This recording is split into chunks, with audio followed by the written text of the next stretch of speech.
Hey guys, what's happening? So this is gonna be another Halo video where we're talking about like stuff like that has happened, and I was kind of like just posting a reaction to my music page, and then like I saw this video pop up, and basically it's talking about what we finally know what happened to Infinite's campaign, DLC, story, and more. Now I said it. I think I said it in the first Halo. Well, yeah, in the first Halo video we did like a few like last week that I actually kind of like the Halo Infinite like ending part where Cortana like kind of like Cortana and Chief were like kind of have their heart-to-heart thing, but I felt like they could have done something a little bit more with the story. Like it was good for the most part. Like I thought it was I enjoyed it more than the past two stories that 343 has put out.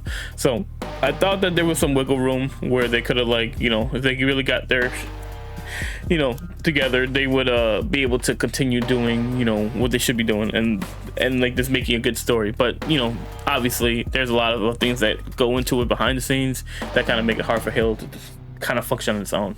So this video is by Hidden Asperia. Obviously this is a big channel, 600k subscribers, so I'm sure the video is gonna be really good. 300k views. What are the people are saying? S343 dev here. Now I work at Epic Games. Microsoft's contract policies are single-handedly one of the biggest issues that Halo faces. Can you imagine how difficult it is to do your best work knowing that they'll get rid of you in 18 months and there's nothing you can do about it? Plus that forces people out the door just as they become fully trained and competent at their positions. All of this just so they can have the luxury of being able to lay off employees when it suits Microsoft execs. A significant portion of 343's workforce is compromised of contract workers, including the entirety of the old Master Chief Collection team. The self-inflicted brain draining is maddening to watch, and it's, in my opinion, why most Microsoft execs exclusives titles are seeing a downturn in quality. They've created a business environment in which the talent they should be trying to cultivate is being pushed out the door and is being nabbed by other studios. That's actually pretty insane. That's insane. If that's true, that's ridiculous, bro. Having a turn in 18 months where games take years, it don't make sense, bro. Like, and the fully employed contractors for like these positions is crazy. Like Microsoft needs to get their shit together, bro. Like if that's true, and that's like I'm not like just a troll account, which I assume it's not, and just like Microsoft needs to stop that shit, bro. Like on some real shit. Like that kind of model will never work, bro. How are you supposed to learn how to do your job, especially something as difficult as game design? Like making sure you understand the mechanics like of Unreal Engine 5, or even like Halo Infinite. Halo Infinite had their own freaking they had their own little system where they made it from scratch versus using Unreal Engine 5. So like imagine these execs just trying to learn this complicated ass system that they made, and then like 18 months later you're kicked out the door, but because Microsoft isn't happy about the product. It's like, bro, if you want, like, especially something like Halo like Halo, like your flagship game, and you're not letting that game be made. No, bro, I'm sorry, that's not a thing. That shouldn't be a thing in terms of Halo. Like that, they should be way more calculated with Halo. And the fact that that's crazy. Well, anyways, let's jump into the video and see what they're talking about, because I'm just wasting time right now. Ever since launch, it's been rather clear that there were things missing from Halo Infinite's campaign. It was very obvious that a lot was cut, but we didn't quite know how much was cut until now. So the information that we're going to be covering today comes courtesy of various different reputable sources: Jason Schreier, Jez Corden, Rebs Gaming, and also multiple public posts by verified X343 developers who worked on Halo Infinite. Now, I do want to give a particularly special shout out to Rebs Gaming for letting me collate a load of the information that he's gathered from all of his own sources and put into his own videos, so make sure you check out his channel, the link is in the description. So today, we're not only going to be covering what was cut from Halo Infinite's campaign, but also the litany of reasons why it was cut. However, first, I need to make something abundantly clear. So the root cause of a lot of the issues that we're going to be talking about later on in this video is shock horror, the leadership. However, it's the old leadership. The leadership that is no longer at 343 and no longer involved with Halo in any capacity. The current revamped leadership that are now directing Halo had nothing to do with any of the infuriating problems that we're going to come to discuss later on. please, please, please do not go full sins of the father and start blaming the current leadership for the actions of their predecessors that they had no hand in at all. And also, please don't just automatically assume that the current leadership will just repeat all of their mistakes. Truth be told, we won't actually know what they're like at all until they ship their first game. There's a reason that I'm yet to be positive or negative about them in any way, because honestly, we won't know what they're like until they ship their first game. So please. I agree. I agree on this aspect, just because like I'm not too high, not too low. Like the video I saw last week was interesting. Like I said, like it seemed like they're more focused on the graphic aspect of it from that one little part that I was talking about. But I hope that's not the case and that they're focusing on actual gameplay and story in this thing. Like as a Halo fan, I could care less about the story, about the actual visuals of the game. Like, I mean, sure, the visuals should be good, but I'm more worried about the story and the actual guns and gameplay and multiplayer. That's the more important parts for me. Please just keep all of that in mind and be civil. Oh, and if you're curious about the people who reported all the information that I'm going to talk about in this video, they're all people that have reported various leaks before in the past, and they've got a very verifiably accurate track record. Yeah. So, disclaimer spiel all out of the way, let's start talking about the good stuff. Cut content. So, broadly speaking, Halo Infinite started out as something of a Breath of the Wild inspired open world experience. However, by summer of 2019, which was only just over a year out from the game's original release, development was in what an ex-developer called crisis mode, and so 2/3 of the campaign were cut. More specifically though, one huge loose end that the game never once addresses is what happened to the UNSC Infinity, and although— Bro, 2/3 of the game being cut is crazy work, bro. Oh my god, they should have just pushed the game back at that point. Like, who cares? Like, dude. We still somehow don't know what happened to it canonically. Right. We now know 343's original plans for it in Halo Infinite. So, shock horror, the UNSC Infinity wasn't actually meant to disappear into the ether. It was instead meant to crash land on Zeta Halo and serve as a hub location for you to return to. An FOB of sorts. As your central hub, you'd return to it for various reasons between missions, one of which was to interact with the Infinity's Marines and scientists who would give you quests to complete in the open world. And you know, I can't help but think that this would have reused some of the same design and code from those Halo 5 weapons down missions, except, well, you know, with actual intent and purpose behind your interactions. Right. This Infinity Hub also reused assets from a cancelled Halo 5 project called Halo Infinity, which was a very early iteration of Halo 5's multiplayer that was radically different to what we got. Halo 5 Infinity was a version of the game's multiplayer that had a Destiny-style social hub set within the UNSC Infinity, where you could explore the various levels of the ship, very akin to Destiny's Tower. This was eventually scrapped, however, due to resource and time constraints, but we did see some remnants of it, both in Halo 5's beta menu and also at E3 2015's Warzone preview experience. But that's a pretty big tangent. Eventually, Halo Infinite's Infinity Hub was cut and then redesigned into a single UNSC compound, which we actually saw in various bits of concept art. But then, sadly, that was cut as well, and in its place, we got the rather bare bones and frankly boring FOBs. That's so annoying.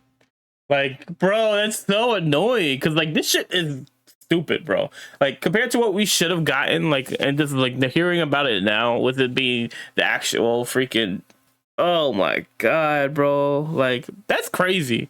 Like, honestly, I would have rather waited for them to get this shit together, bro. To be honest, like it would have been. Oh man, I feel like I'm gonna be doing this a lot. I'm pausing this a lot. I know. I'm gonna be pausing this a lot. In the main game. I'm not gonna lie, this really does suck because the Infinity Hub and even the central kind of UNSC compound buildings sound like they had life and character to them.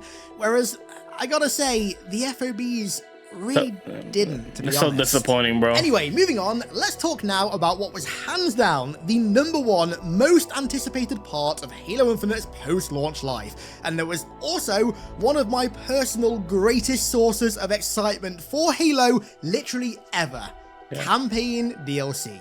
Right. Now, to temper expectations real quick, nothing has been leaked, at least yet, about 343's story plans with the DLC. However, Kevin Schmidt, who was an ex-343 senior lead designer on Infinite's campaign, said that 343 built systems within Halo Infinite for PvE Spartan Ops-like content to integrate into the campaign post-launch as a part of the game's overall live service. He said that tons of work was done to create and implement live service features and systems suitable for campaign in anticipation of DLC. Now, on the topic of campaign DLC, obviously it's not happening now, but whilst we're talking about it, there are some people that still like to deny the fact that it was ever even planned.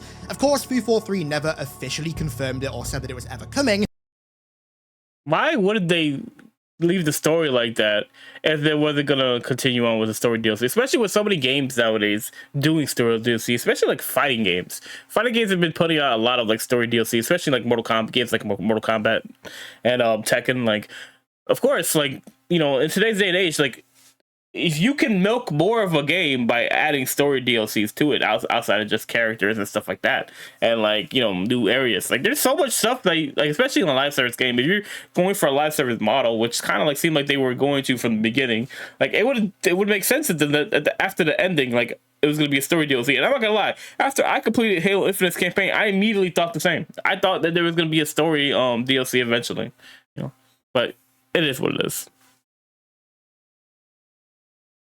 Was ever even planned. Of course, 343 never officially confirmed it or said that it was ever coming, but there's quite a bit of near enough indisputable evidence, I would say, besides Kevin's words there, that confirm it was planned at one point. So first off, there was the Halo the Endless trademark that Microsoft filed right after launch. Then, if you go on the Wayback Machine and go to Halo Waypoint very shortly after Infinite's launch, on the Infinite section of the page, there's a section that literally says campaigns plural. And then also, if you go into Infinite's game files, the launch campaign is referred to as Campaign S1, so Campaign Season 1. So it's pretty clear here that there were plans to have more campaigns down the line. One quick note though, ignore the DLC moniker at the side of the text here. The only reason that's there is because Infinite is free to play and obviously the campaign is pay to play. Right. So the campaign has to be kind of classified as DLC because of that. That doesn't actually mean anything, just don't look at that. Now, going back to what Kevin said, integrating a Spartan Ops style mode or kind of extra campaign into the regular campaign as a part of the live service was literally something that I asked for and honestly at one point practically begged for before the game even released. It really felt like a no-brainer. Just imagine, right? You finish the campaign as Master Chief, and then the post-campaign content, of course, in between the major story DLCs that we were supposed to be getting that continued the main story, was you playing as your own Spartan 4, who canonically was one of the survivors of the Infinity crash, going around the open world and carrying out smaller objectives. Again, like Kevin said, very Spartan-esque. You know, I've said this a lot over the years, but... Say it again? Hold on. Survivors of the Infinity crash, going around the open world and carrying out smaller objectives. Again, like Kevin said, very Spartan Ops-esque. You know, I've said this a lot over the years, but you finish the campaign as Master Chief, and then the post-campaign content, of course, in between the major story DLCs that we were supposed to be getting that continued the main story, was you playing as your own Spartan 4, who canonically was one of the survivors of the Infinity crash, going around the open world and carrying out smaller objectives. Again, like Kevin said, very Spartan Ops-esque. You know, I've said this a lot over the years, but Spartan Ops in Halo 4 was a case of a great idea just being executed terribly. I'll be honest, if they would have had that, like, after, like, the story campaign and you handle the mission, like, man, dude, there's so many misses, bro. The ideas that these people have and just not being able to implement, like, would have been so good for Halo, from what I've heard so far. Levels were so boring and repetitive, but the idea of going on missions on Requiem as your canonical Spartan 4 after the campaign was amazing, and it would have arguably worked even better in Zeta Halo's open world. I gotta say, it's really cool to know that this was at least one of 343's plans with post-launch campaign content at some point. It's just really sad that it never came to be. So, if all this talk about Halo's campaign is making you want to hop on and play some, then, well, may I recommend my Flood-themed PCs made in partnership with Apex Gaming PCs to do so. We have 3 Flood-themed builds of various power and price to choose from, and from now until September 30th, there's a 20% off sale site-wide. Just head to my link in the description and make sure to use the code WeLoveOurPartners to get 20% off your order. Alright. Okay, speaking of the Zeta Halo open world, one of the main components of this open world in the base campaign were the Banished Outposts. Right. Now, as fun as these encounters were for the first or second time, they were a far cry away from what 343 originally intended for them to be. This info again comes from Kevin Schmidt, who very recently shared a picture of an original version of Infinite's Banished Outposts, specifically of their layout, their gameplay loop, and the systems that surrounded them. Instead of one singular base that you assaulted, these areas were instead comprised of various specialized sub-bases, and then at the center, a heavily fortified stronghold. And according to some of Reb's sources who worked in the campaign, this reveal also gives us a deeper insight into a major part of the campaign that was cut: factions. So, instead of the single isolated structures of the outpost that we ended up getting, the strongholds were a much more realistic network of various mini-structures that surrounded the central core stronghold building. Okay. These sub-bases were barracks, weapon depots, and vehicle bases. The idea was that assaulting the stronghold would be incredibly difficult if you didn't first take out the surrounding outposts and facilities. That's so sick. That would have been so crazy because, like, so basically you would go to each different base, right? One base would have weapons. Okay, you go restock up, get shotguns, sniper rifles, whatever you want, and then you can go get like a Scorpion or maybe like a Warhog, a rocket Warhog, something like that, to go assault the stronghold because the main base is like so heavily fortified. Why was that? Oh my god. This video is gonna piss me off. If you, for some reason, chose not to, then loud sirens would blare that would summon tons of extremely strong troops to support the stronghold as you tried to assault it, making it near impossible to take over. Coming back to the factions, the entire world map was supposed to be split into several regions, with each region being controlled by a different sub-faction of the Banished, with the Warlords in command of these factions using the strongholds in the areas as their main base of operations. Now, I'd assume that the intent with this was for each island to be controlled by a certain faction, because when you look at the map, it's almost very neatly segmented up, but that's just me trying to infer something. That's almost like the Lord of the Rings game. What's it, Shadow of Mordor? Is it Mordor, the second game? I forget. I only played a little bit, but didn't they have something like that where you had to go attack the warlord sub captains in order to be able to get at them? Like that seems like very similar to that. Warlords that led these factions would be named bosses that acted as the apex enemy of each stronghold, and each one of them had their own logo that was painted on their vehicles and various other places, very akin to how the White Hand of Saruman was brandished on Lurtz's face, and also the equipment of all the other Uruk-hai in Lord of the Rings, which, given the heavy Uruk-hai inspiration for the Banished in Halo Wars 2, is extremely fitting and something that I'm very sad we never got as a lifelong ultra mega Lord of the Rings fan. Love Lord of the Rings. These warlords could also buff troops around them, which only further added to the difficulty of assaulting the strongholds alone. But they weren't the only unique enemies. Stationed at the nearby barracks outpost would be the Warlords' personal guards, their Praetorian guards, as Kevin Schmidt called them, who had increased stats and were also a lot harder to kill than a regular enemy. Then the weapon depots. Bro, this whole thing is pulled directly from the Shadows of Mordor, bro. Like that's exactly how that system worked. Like honestly, I wouldn't be mad at the system either, bro. I gave it like a more difficulty, bro. That's it's so annoying. Populated by normal enemies that wielded unique legendary weapons akin to Halo 5's legendary variants, and the vehicle base was home to legendary vehicle variants. Again, very much like Halo 5's, of which only one eventually made it into Halo Infinite, the Catalyst Chopper. Now, the idea was that if you didn't take out all of these individual support bases before attacking the central stronghold, all of these unique enemies, weapons, and vehicles would be sent to kill you, making it near impossible to take the stronghold without first clearing it. Just imagine doing something like that on Legendary, bro. That shit would have been impossible, bro. Imagine, for a second, trying to clear a stronghold whilst there's 15 brutes firing arcane sentinel beams at you. Yeah, I can start to see now why this was meant to be impossible. Something else that these support bases had were modular upgrades that you could then take back to the hub and apply to various elements of the sandbox to upgrade them.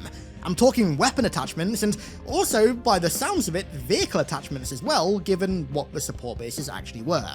Now, something that I started to wonder when I was writing this video is if some of the weapon and vehicle mods that you could scavenge in the campaign, when they got cut, later got repurposed into the various weapon and vehicle model microtransactions in multiplayer, seeing as for quite a while, all of these models that were releasing were literally just attachments as opposed to entirely new models. Like, for example, there was one that was a different shroud for the pistol, or a different muzzle brake for the BR, or different tires for the Warthog.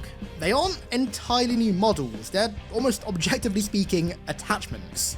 Just some food for thought though. Either way, the idea of in-depth weapon customization is something that I would love to see in a Halo spin-off. I'm a huge firearms nerd, and I'd love to have like Tarkov level weapon customization for like a BR-55 or an M90 shotgun or a sniper rifle. That's like dream come true material. Don't get me wrong, I don't want Halo to suddenly go back to trying to clone COD in every way and add some kind of gunsmith nonsense to regular multiplayer, but for a spin-off game, absolutely, this kind of stuff would be incredible.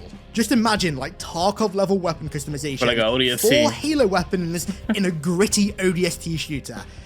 Okay, I'm going to stop dreaming because I'm going to start hyping myself up for something that will likely never happen. Anyway, moving on. In the space between the sub-bases, you'd run into brute patrols and prisoner convoys that were going between each facility. And then eventually, when you took over the stronghold and killed all the enemies within, the UNSC would move in and take command of them, which I think, from memory, is what happens with the outpost that we got in Halo Infinite. I'm pretty sure that Marines come in and like overtake them once they've cleared the Banished out, but the way it's integrated in the campaign is nowhere near close to the extent that it was meant to be integrated. Okay, real quick, time out. Your boy's got a theory. Okay, time out. Stop the bike. Time out. Come on, stop the bike. Obviously, some watered down facets of this system did make their way into Halo Infinite, specifically the outposts, but I also think that despite factions being cut, the Warlords were repurposed into the rather anemic Hand of Atriox that we ended up getting. So the Hand of Atriox was really hyped up, like kind of a weird amount in 2020, I remember, as being quite a big part of the campaign. My day is like actually made my name off Atriox. Both in terms of the gameplay and also the narrative, when in reality it really didn't end up being as significant as it seemed it was going to be. And I think a great example of that is Hyperius and Tavares. So those two bosses in particular really feel like leftovers of this old warlord and faction system, given that they have no intro to their boss fight, they have a very loosely designed arena, no presence or even offhand mention in any prior cutscene, almost zero build-up to them even existing, and also the fact that you fight one of them in literally the only vehicle variant in the entire game. And you know, now that I think about it, Tremonius and I guess Chaklock as well kind of feel like leftovers of this system as well, but more well-built and robust leftovers. Right. The areas that you fight them in kind of feel like what I imagine the central strongholds would have felt like. They aren't just these massive open areas like Hyperius and Tavares' arena. Instead, they're like actual POIs of different regions of the map, presumably the regions that the factions they were once warlords of controlled. Theories aside though, themed boss fights like these taking place at each outpost would have given them so much more identity than I think they really ended up having, and to be honest, they kind of feel like the missing piece of their puzzle. It makes so much more sense for these significant and named locations on the map to be controlled by equally significant named bosses as opposed to, I don't know, just like another chieftain or an elite general with an energy sword, you know? Like, it just makes them feel more significant. Anyways, back to the actual cut content. Dungeons were originally planned to be in the campaign, supposedly based on Mass Effect Andromeda's dungeons. Now, not gonna lie, I'm not a Mass Effect guy. I've played about 5 hours of Mass Effect in total, and I could never get into it as much as I really want to. So I don't know what the dungeons were like in Andromeda, but Mass Effect was a good game, bro. Dungeon, right? I've been in dungeons in Elden Ring, in Skyrim, in Oblivion, etc., etc. I imagine they're all kind of the same, right? I'd also assume that some of the cave systems we got in the campaign, especially that one with like a real foreigner door in it, was probably a leftover of the dungeon system. And speaking of the caves, there was a gigantic creature called the Crusher that was cut, that had literally an entire cave designed solely for an encounter with one. Wow. Now, these things are really interesting actually, because believe it or not, they're in fact the first enemy that we ever saw for Halo Infinite. Remember that thing that walks past the tent in the original E3 2018 trailer and knocks the radio over? Well, yep, that's a crusher. Now, I'm not gonna lie, if these bad boys ever come back, I kind of hope they redesign them into a Sharkoi, to be quite honest with you. I think these designs are cool, but they kind of fill the exact same role that a Sharkoi would fill for the most part, and it's just far past time that we get these iconic bad boys in a game, and this role would be perfect for them. I am literally praying that the next game has Sharkoi in finally. Anyway, to the surprise of literally nobody, different biomes were also meant to happen. Supposedly meant to be integrated into the open world, similar to the biomes in Breath of the Wild, which again, I know I'm committing sacrilege here, but I've never played it. Never played a single Zelda game in my entire life, so how they were integrated into Breath of the Wild, well, you're gonna have to fill me in. I'll be honest, I'm not really a big Zelda fan myself, but I've seen videos of the biome stuff and like that. So, and like I've seen, like, if you ever play Ark, like there's different biomes: desert, there's underground biomes, there's like the ice biomes, water biomes. Like, comments down below. That would have been cool. Okay, this last piece of cut content pertains to something that has absolutely fascinated me since literally the game's launch, since I first opened the map in Halo Infinite. It's something that activated the 2009 Type 99 on Doris part of my brain for, well, literally the first time since 2009. This whole island in the northeast part of the map that was modeled but never used for anything. Now, for the longest time, we always assumed that this island was going to be used for DLC, which, I'll be honest, likely was the case at some point, but obviously that never came to fruition. Right. However, using a now patched glitch, people were able to actually get to this island and explore it. And what's on it is really interesting. So there are entirely modeled lakes, a banished outpost, a cave, a sniper rifle, and a Halo 1 health pack. And this is where it gets interesting. So, according to one of Reb's sources, this cool. island was originally meant to be a gameplay space, but sadly it was cut when between half and 2/3 of the game was scrapped. Now, that health pack specifically is a more recent find, and you can clearly see in this picture that it has that blue outline around it that implies that it was part of the sandbox and was able to be picked up and interacted with. And what would you guess? That was the original plan. So that same source also told Rebs that as a part of the push to have Infinite act as a spiritual reboot of the series that took heavy inspiration from Combat Evolved, health packs and the health system were going to return. There was a heavy push apparently for Combat Evolved inspiration to specifically influence the gameplay and the exploration, which of course are two things that the health packs would influence, but sadly they were cut by former Sandbox team leaders without ever providing a reason. They even go on to say that the Sandbox team had a lot of decision-making power for Infinite's development and were apparently responsible for a significant amount of cut content. The health pack model itself did later get reused as a gun charm and also a utility, but something tells me we might end up seeing this model again in a certain remake. So, you're probably all thinking, wow, that sounds really, really cool. What happened to it? Why was it cut? And well, there are quite a few reasons, all of which, once again, I've sourced from Jason Schreier, Jez Corden, Rebs Gaming's videos, and also multiple public XV43 developer posts. And also, once again, quick reminder, all the issues we're going to talk about were caused by the previous leadership, not the current leadership. Just taking all that into account, and like that last part that he just covered, it kind of like almost seemed like it could have been for the BR mode if they ever were thinking about one. Because like I remember back like when Halo Infinite was coming out, had come out, there was like people talking about a possible BR mode being implemented into like the game. That would have been, honestly, I'm gonna be honest, like most shooters, and I know it's sacrilege to say, and I'm not a big fan of BRs, but a lot of the shooters that survive past like when they're released, it's because of the BR system. Like the battle royales play such a big part in like shooters. Like look at Warzone, PUBG, what you call it, Battlefield. Like not Battlefield. What the hell am I talking about? Fortnite. Like these BRs, like these games have been out for a long ass time, but the BRs keep the game going, and like it puts like a competitive aspect to the game that like makes it like have being enjoyable. So like people always thought like, even like I don't know if you ever see any of the Asmongold videos when he's talking about Halo, he was like, he thought it was like ridiculous that it didn't come with a BR, because like, you know, that's like what pushes it past past the game's post. I don't know, like I wouldn't have been. I don't know how I would have felt about a BR game being in Halo, but I probably would have played it just because like it's Halo, and you know I don't really get into BRs that often. Like it's very rare. Again, I know I'm a massive Metal Gear Solid fan, but no sins of the father, fellas. Remember that. Also, these are leaks, so do always take them with a grain of salt. So then, according to one of Rebs' X343 sources, the campaign team were placed in a bubble and were restricted from studio collaboration.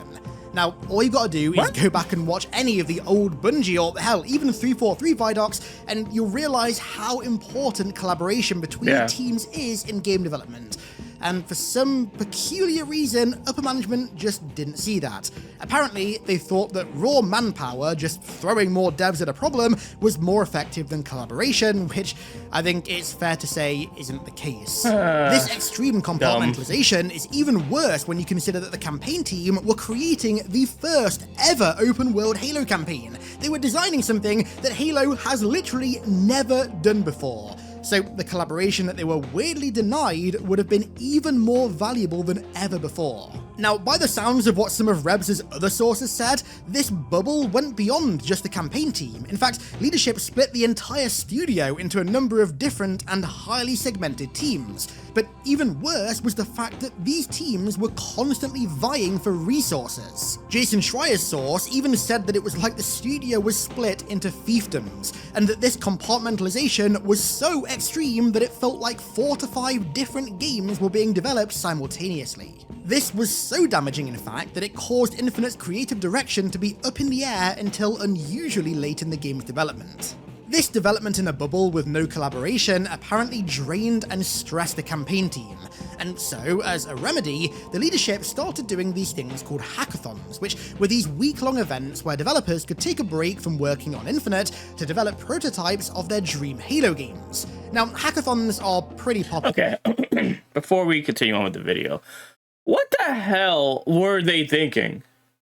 Like, why would you... Okay, you have the campaign character, the campaign people making one thing, the multiplayer team making one thing, and like, bro, why would you divide the groups? How does that make sense?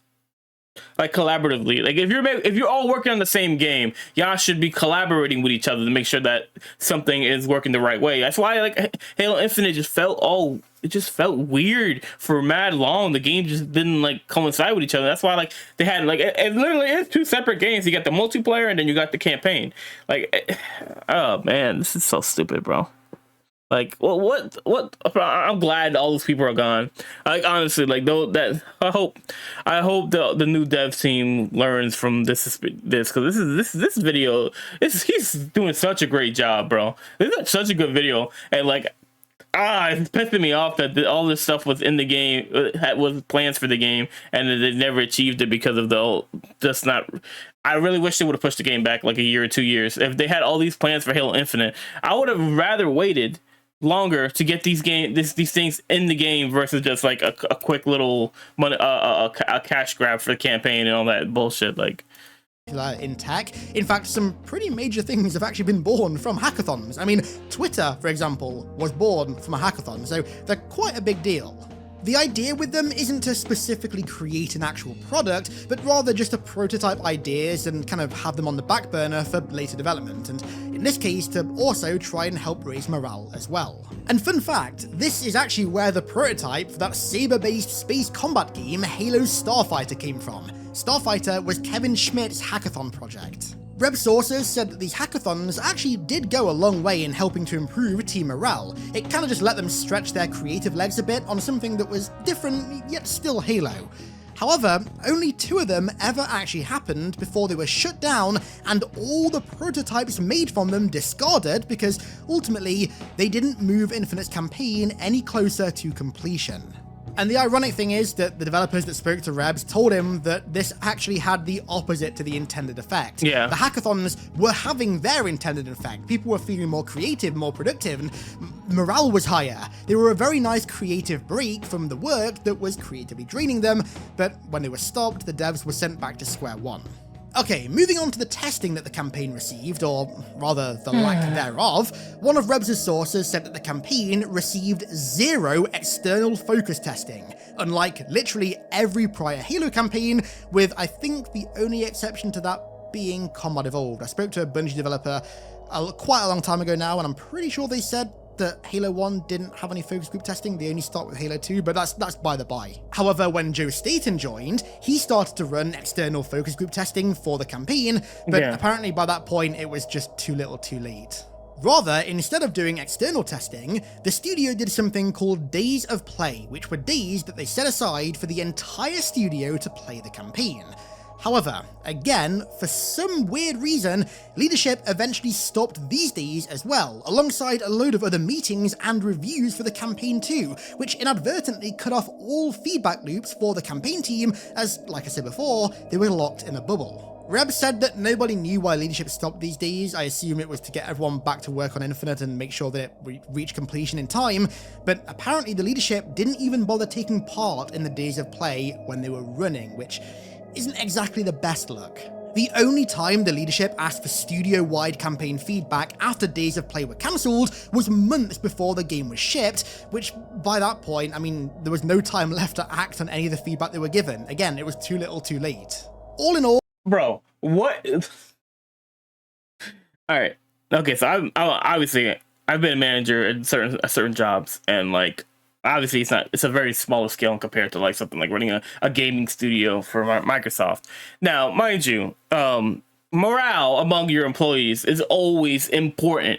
Like, if your employees aren't satisfied and happy with the work environment, their work is going to suffer. You're not going to get 100% out of them. You're going to get 50 to 40% out of the work that they would do, because they get to a point where like, well, I don't get paid enough for this, and I'll just do whatever the money I feel like the money is worth, like do that amount of work. That's basically what's happening here. Like you're implementing all these things to increase morale, but you're not taking part of it. How does that make sense? Like, to me, it just sounds like you wanted to put something there to shut the devs up, versus like, you know, actually partaking with the devs and like increasing morale even further if the execs would have been there and to help with that process. Bro, I'm so glad they're gone. After hearing all this is crazy. There was no time left to act on any of the feedback they were given. Again, it was too little too late. All in all, this is a pretty commonly known thing now, but it's the unanimously agreed upon opinion of a litany of ex-developers that the old, terrible leadership was the reason that Infinite released in the state that it did. A few years ago, post-Infinite, Jez Corden said that apparently Chris Lee, who was the studio head for most of Infinite's development up until like mid-2020 when Joe took over, wasn't exactly forthcoming to various members of leadership about both the state of Halo Infinite and also what was actually possible with the game. And the example that Jez gives is the whole split screen fiasco where Bonnie literally said on stage that every Halo moving forward would launch with it, and then literally the next Halo game rolls around and split screen isn't there for the campaign, and eventually it gets canned entirely.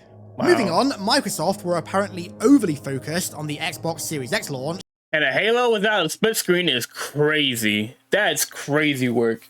Like, Halo's always had a split screen. Like, I don't know what the hell they were thinking with that shit, bro. Like, they're bugging for that. Like,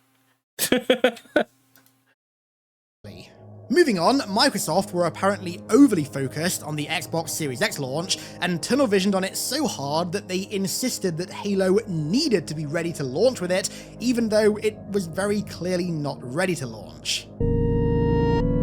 However, when Joe Staten joined, he apparently went to Microsoft with a list of features that Infinite needed to have on launch to be a success, and said that those features, and by extension that success, could only be achieved with more development time, which eventually caused them to grant them the extra year of development. Yet another reason to love Joe Staten, ladies and gentlemen.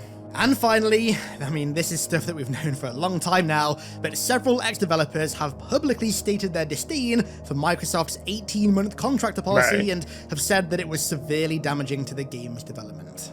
And so that's everything that we know, at least so far, about the rocky development that caused Infinite's campaign to launch the way that it did, alongside a ton of other cut content, cut plans, and cut ideas for the campaign. Leave your favourite bit of cut content that you wished made it into Halo Infinite down below in the comments. I gotta say, for me, it's either the island or I don't know, I can't pick one. I want it all, to be honest with you. And also, remember, no sins of the father.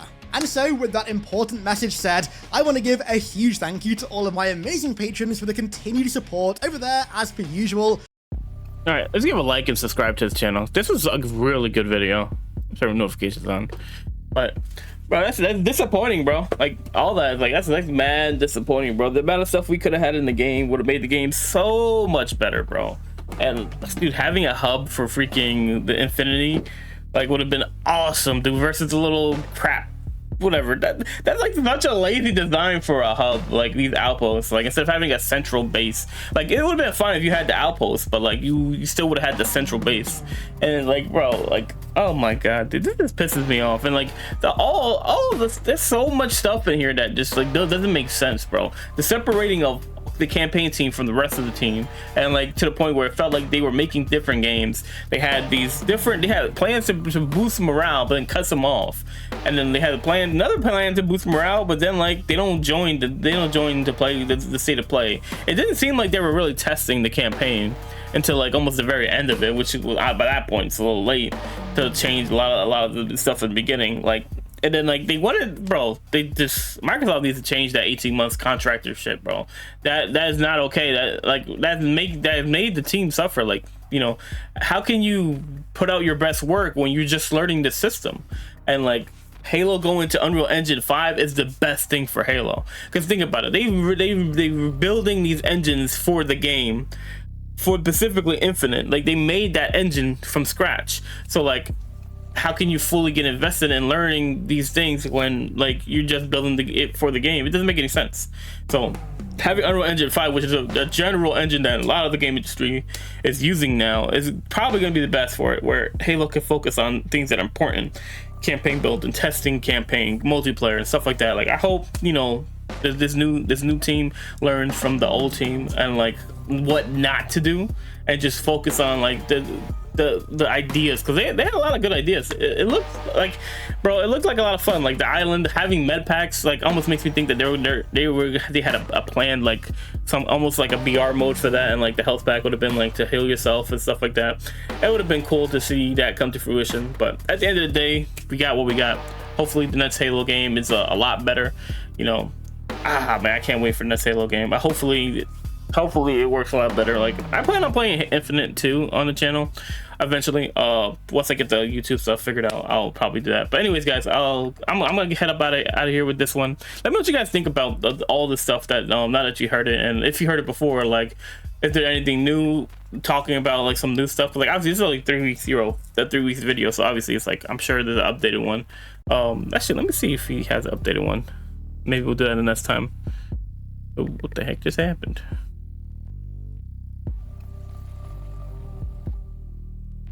Okay. Yeah, okay, so he doesn't have one.